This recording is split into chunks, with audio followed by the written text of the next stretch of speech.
Nama saya Tania Vera. Jadi, hari ini saya akan menjelaskan tentang kalkulus. Saya dari TEF 4302, NIM 1104194020.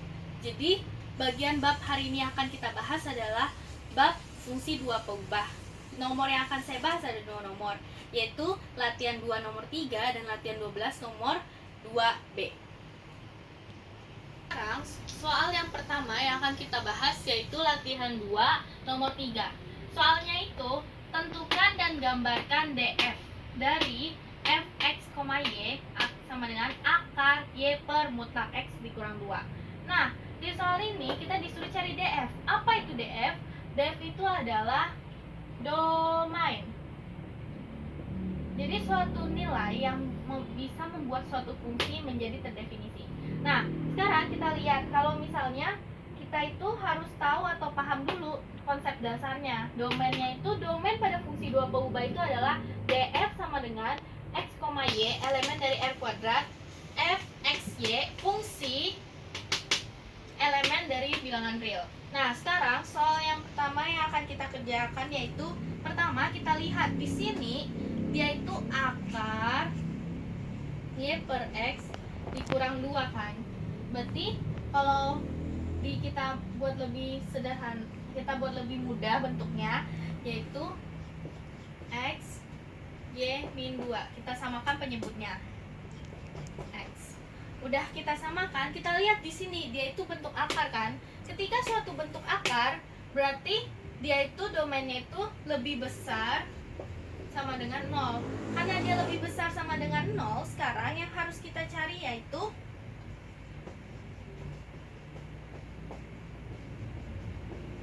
berarti akar y min 2 x per x dia lebih besar daripada 0 kan. Nah, udah sampai pada tahapan ini, kita lihat di sini dia itu ada yang namanya nilai mutlaknya. Berarti ada dua syarat yang harus kita kerjakan atau dua step yang harus kita kerjakan untuk mendapatkan nilai DF-nya tersebut. Nah, untuk pencarian syarat yang pertama itu yaitu syarat mutlaknya. Syarat mutlaknya itu apa? Si penyebutnya ini. Berarti si X harus lebih besar daripada 0. Kenapa harus lebih besar daripada 0? Karena si X ini kan mutlak. Mutlak itu mau kita masukin min 1, min 2, min 3, hasilnya itu bakal positif terus kan? Berarti lebih besar daripada 0. Maka karena kita juga mau membuat dia itu hasil dari akar itu lebih besar sama dengan 0, maka kita X si mutlak ini harus lebih besar daripada 0. Nah, dari ini kita dapetin jadi X lebih besar daripada 0 atau X kurang daripada 0. Nah, kita udah dapat nih X lebih besar daripada 0 atau X kurang daripada 0. Berarti di sini kita bisa simpulkan. Jadi, si domain dari si mutlak X lebih besar daripada 0 ini X tidak sama dengan 0. Nah, setelah kita udah mendapatkan hasil si mutlak X lebih besar daripada 0 itu jadi kesimpulannya X tidak boleh sama dengan 0. Sekarang kita cari ke tahapan yang kedua, yaitu syarat akar. Nah, syarat akar ini yang tadi kita udah ubah jadi akar y min 2. Ini kita ambil, berarti y min 2 X harus lebih besar daripada 0 kan. Nah, di sini kita dapatkan kalau misalnya itu dia y min 2 mutlak X lebih besar daripada 0. Sekarang kita ubah jadi si mutlak X sama mutlak X ini, jadi kita bikin seperti ini.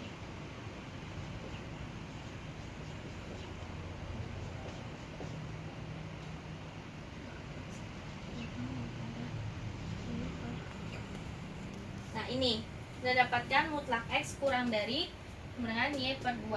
Nah, kalau ini sudah seperti ini, kita dapatkan hasil yaitu min y per 2 kurang dari X kurang dari y per 2. Udah dapat hasilnya seperti ini. Nih, saya perjelas ya. Min y per 2 kurang daripada X kurang daripada Y per 2. Sudah mendapatkan hasil seperti ini. Sekarang kita buat X sama dengan, berarti kan di sini kita punya X-nya itu menjadi 2 kan, 2 bagian kan. Nah, kita pecah. Jadi kalau udah kita pecah, nanti hasilnya dapatnya itu min Y per 2. Nah, ini pecahan pertamanya. Kita pecah. Min Y per 2 kurang dari sama dengan X. Berarti Y lebih besar daripada min 2X. Kemudian di sini X kurang dari Y per 2. Berarti si Y-nya itu lebih besar daripada 2X. Jadi kesimpulan yang bisa kita ambil hasil dari ini domain dari yang kita dapatkan dari Y min 2 mutlak X lebih besar daripada 0, yaitu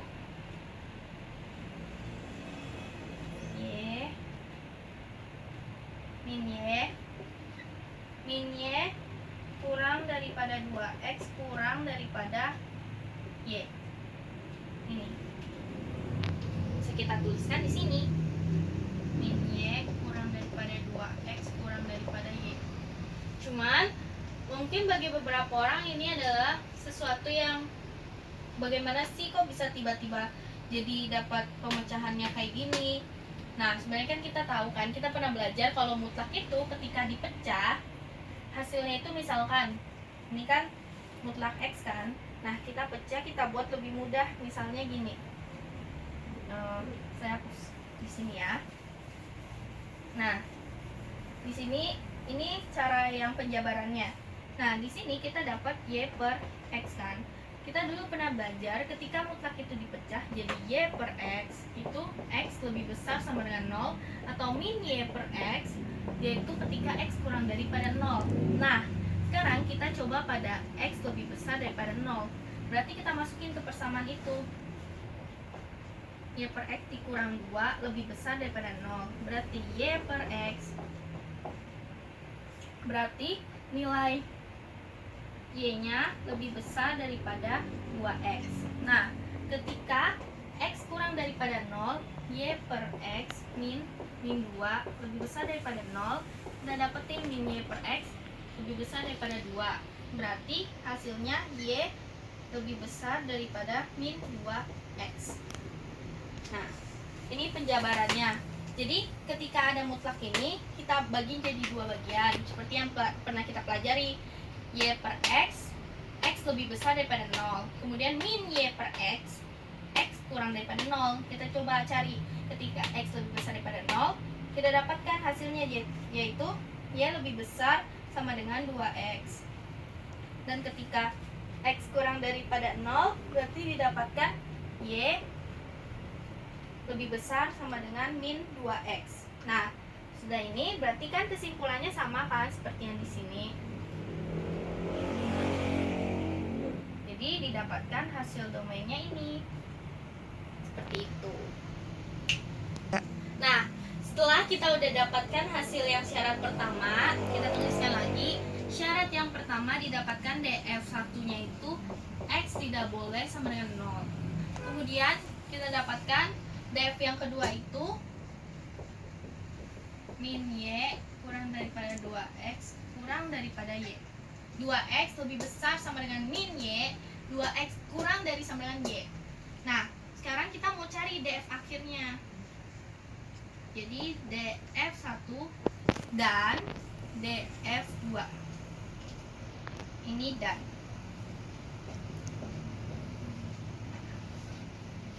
kita bikin ke bentuk df yang sudah ditentukan.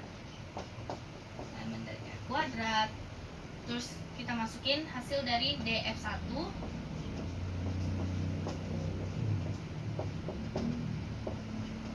Udah kita buat berapa? Jadi X tidak sama dengan 0 dan min Y kurang daripada 2X kurang daripada Y. Nah, jadi ini adalah hasil dari domain si fungsi ini. Udah dapat domainnya kan. Sekarang persoalan yang kedua, setelah kita sudah mendapatkan domainnya, Yang harus kita cari adalah kita harus menggambarkan domain tersebut, menggambarkan bentuk domain dari hal tersebut. Nah, setelah kita udah mendapatkan bentuknya seperti ini, yang paling penting sekarang adalah kita menggambarkan bentuk domainnya. Nah, menggambarkan bentuk domainnya, sekarang kita lihat kita punya info apa aja, yaitu 2x lebih besar sama dengan min y, dan si 2x kurang dari sama dengan y. Nah, berarti karena kita kan biasa gambar itu kan ketika y sama dengan x itu kan full ini kan, di sini masih ada. Nah, dia bilang di sini 2x, berarti kan setengahnya. Berarti kita ambil di sini garis ini. Aduh, miring. Ya, kurang lebih seperti ini. Terus ini berarti y lebih besar daripada min 2x dan y lebih besar sama dengan 2x. Nah, udah dapat. Kenapa kita bisa? Sekarang yang harus kita lihat yang mana sih yang harus kita arsir. Nah, bagian yang kita arsir itu kita tesnya begini. Di sini kan di sini kan 0, min 4 kan di sebelah sini. Nah, kita tulis dulu 0,4. 0,4 kita masukkan. Kita coba ke persamaan ini. Nah, y lebih besar daripada min 2x. 0,4 kan lebih besar daripada 0. Nah, ini berarti pernyataan yang benar kan? Berarti tepat. Dan sekarang kita coba ketika dia di min 1 sama min 1. Masukin. Dapatnya apa? 2. Berarti ini pernyataan yang salah kan? Berarti kita tidak mengarsir dan di bawah sini. Berarti yang kita arsir bagian ini. Arsir. Udah kita arsir, sekarang kita perlu lihat dia dan apa. X tidak boleh sama dengan 0, berarti di sini. Ini tidak boleh sama dengan 0, berarti X tidak boleh sama dengan 0. Jadi gambar akhir dari bentuk domain ini adalah seperti ini. X tidak boleh sama dengan 0, Y lebih besar sama dengan min 2x, dan Y lebih besar sama dengan 2x, dan X tidak boleh sama dengan 0. Yang diarsir bagian ininya.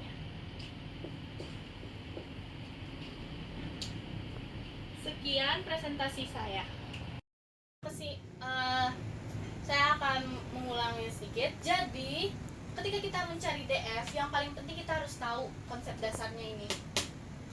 X, Y elemen dari R kuadrat, si fungsinya elemen dari R. Udah setelah itu, baru kita lihat si fungsinya tuh bentuknya apa? Akar kah? Atau ada mutlak kah? Atau yang bentuk lainnya, atau bentuk fungsi.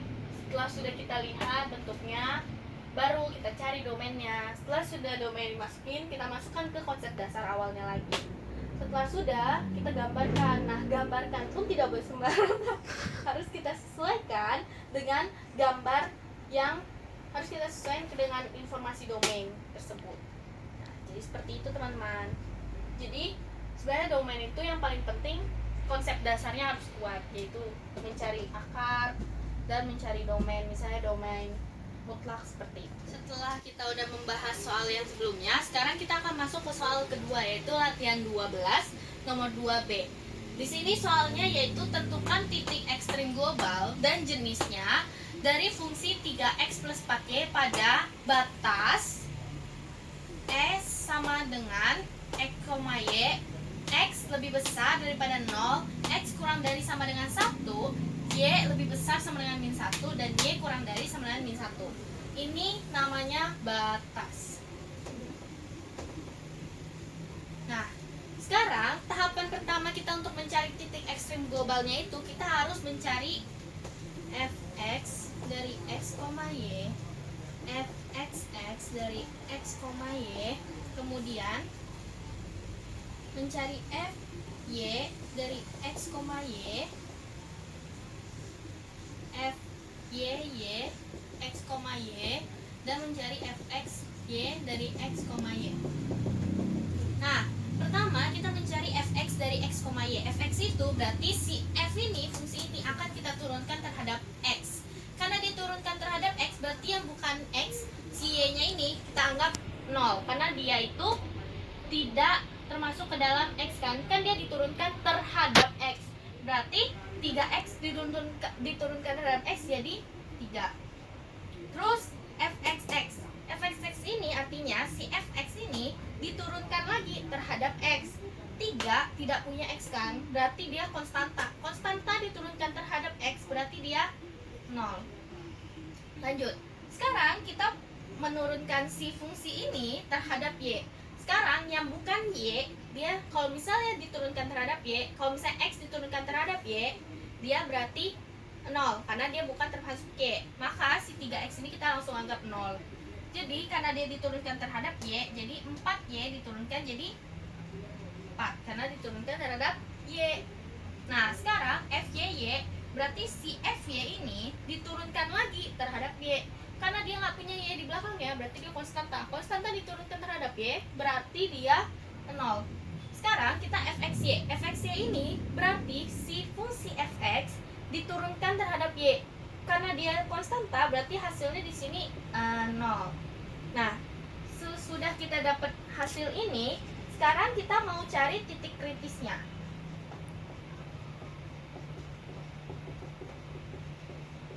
Nah, ada 2 syarat buat mencari titik kritis. Syarat yang pertama itu, dia itu f x y sama dengan 0 dan f y x, y sama dengan 0 fx. Nah, kita udah dapat fx x, y nya itu 3. Tapi di sini karena dia sama dengan 0, jadi saya anggap jadi x sama dengan 0 dan si y nya pun fy nya yang kita dapatkan 4 kan, konstanta kan, berarti kita tulis y sama dengan 0. Maka dari sini kita dapatkan bahwa titik kritisnya itu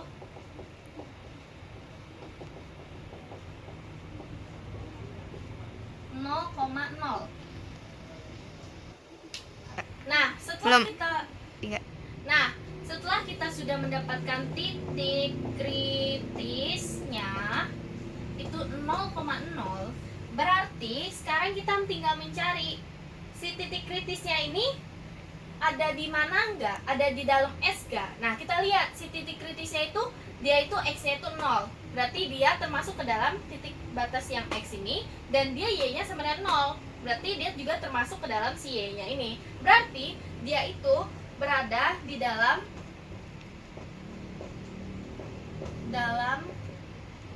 batas S. Berarti dia di dalam batas S kan.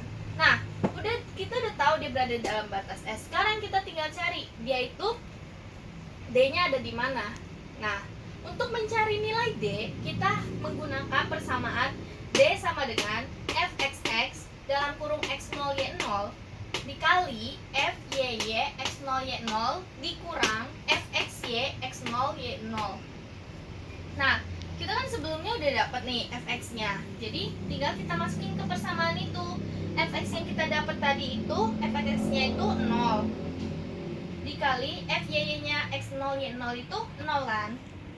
Kita kurang sama fxy-nya yang sebelumnya kita dapatkan 0 dikuadratin, berarti D-nya sama dengan 0. Karena D sama dengan 0, seperti yang kita bisa lihat di konsep titik ekstrimnya, ini kita mau mencari nilai ekstrim, kita samakan. Di sini kita dapat hasilnya D sama dengan 0.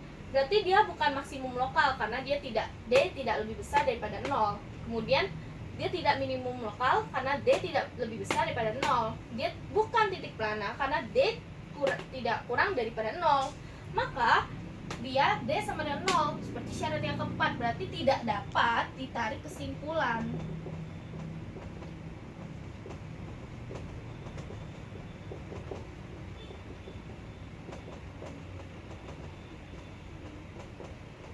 Nah, karena dia tidak dapat ditarik kesimpulannya, sekarang berarti kita harus mencari titik batasnya.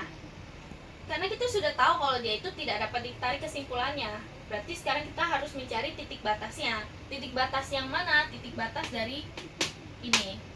Jadi karena kita udah tahu titik batasnya, nah dengan kita sudah mendapatkan D sama dengan 0 berarti tidak dapat ditarik kesimpulan. Sekarang kita lihat batasnya. Nah, dikasih tahu batasnya itu x, y 0.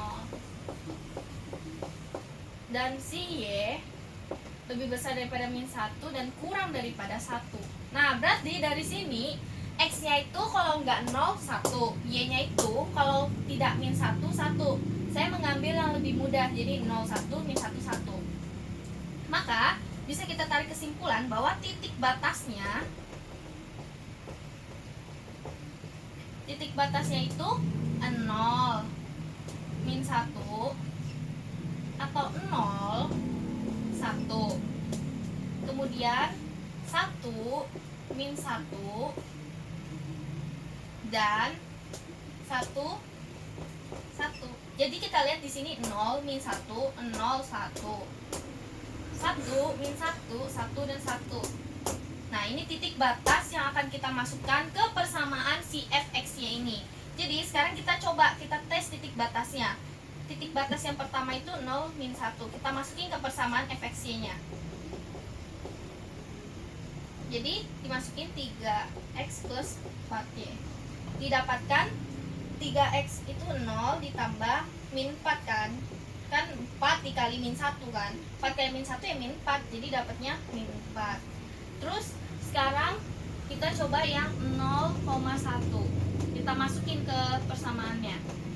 Persamaan fx yang pertama, 3 dikali 0 ya 0, 4 dikali 1 4, berarti hasilnya 4. Sekarang cari lagi 1 min 1, kita masukin ke 3x plus 4y. 3 dikali 1 ditambah 4 dikali min 1, berarti hasilnya 3 min 4, jadi hasilnya min 1. Kemudian 1 sama 1,1 3x plus 4y, berarti 3 ditambah 4, hasilnya 7. Nah, dari angka-angka yang kita sudah dapatkan ini, min 4, 4, min 1, 7. Nah, di sini yang perlu kita perhatikan yaitu kita mau mencari maksimum global dan minimum globalnya kan. Karena dia minta ekstrim global dan jenisnya. Nah, kita lihat di sini yang mana yang paling besar. Yang paling besar itu berarti maksimum kan, maksimum global. Nah, yang paling besar itu sih 7. Berarti si 7 ini maksimum globalnya. Max global. Dan yang paling kecil berarti ketika sesuatu paling kecil berarti dia minimum kan. Berarti minimum globalnya itu dengan min 4. Jadi kita tarik kesimpulan bahwa maksimum globalnya itu 7 dan minimum globalnya min 4.